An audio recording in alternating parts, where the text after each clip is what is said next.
Most people train to look better today, but almost nobody trains for how they will feel in 50 years. Aging is inevitable, but how you feel as you age is entirely up to you. What many people do at the gym isn't exactly optimizing their long-term health. Feeling capable decades from now requires that we train specific physical characteristics. First, we have strength. Now, as we get older, you will lose muscle mass. That is unavoidable. But what you can do is maximize your muscle mass now and continue to train as you get older, meaning that you will now maintain your muscle. Now, this is important for several reasons. Number one, the stronger you are, the more you can handle getting up and moving around when you're old. Number two, training with heavy weights is how you maintain tendon health because they need that tensile strength in order to maintain their integrity. And then number three, muscle mass is important for your metabolic health.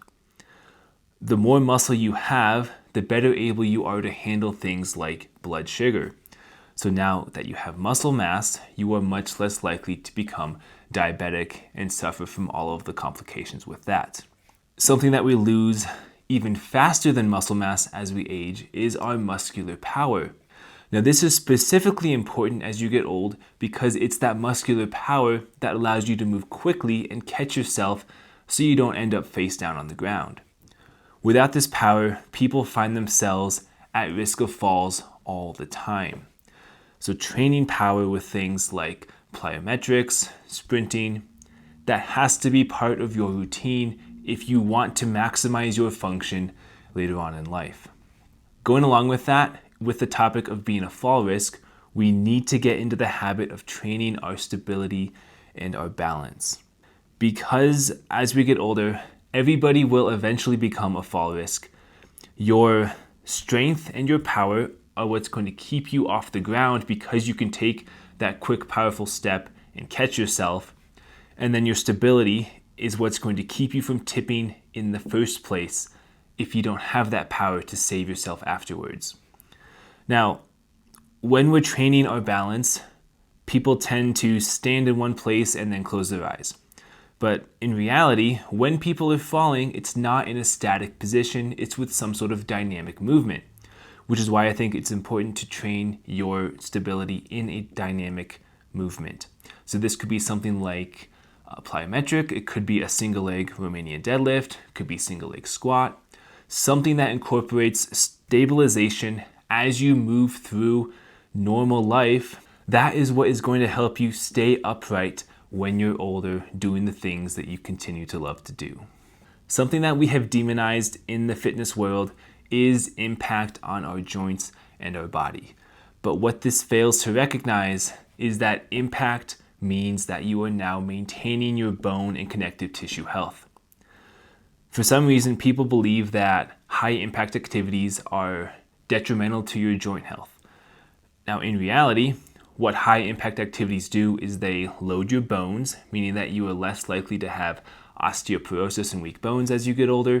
They load your connective tissue, meaning that you are stimulating that tissue, making it stronger. Now, when you stimulate these tissues, you have to give yourself adequate time to recover in between. If you constantly stimulate the bones and connective tissue, this is when things like cartilage damage and then stress fractures will show up. But without this impact, you are now at risk of developing, again, osteoporosis. So eventually when you are a fall risk when you're older, when you fall and hit your hip on the ground, your hip might just shatter because it lacks that bone stability. Training impact looks like running, jumping, heavy weightlifting. All of these things load your connective tissue and make them stronger. Next, we have your cardiovascular endurance.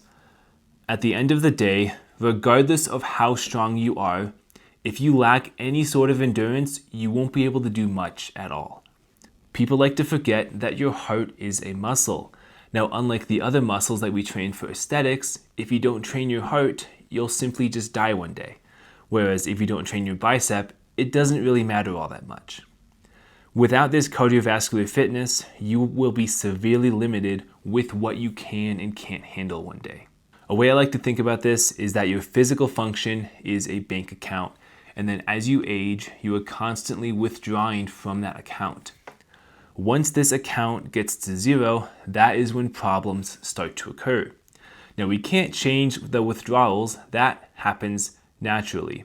What we can do is deposit more and more into that account by training our bodies. What this looks like is when you're younger, you can train a lot and put a ton in that account. Even if you don't continue to train, this will help you long term. But if you do continue to train, adding more and more to that account, you will be even better off later on. It's not just about living longer, it's about living longer and living better. My wife once told me that she doesn't want to live past 80 because she's seen too many broken people who are suffering and have poor quality of life.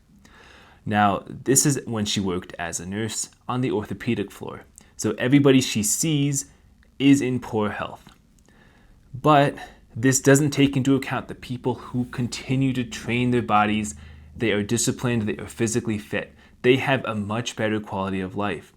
Even at 80 years old, they can still go hiking, they can still ski. I once took care of a guy who stopped skiing at 93 years old.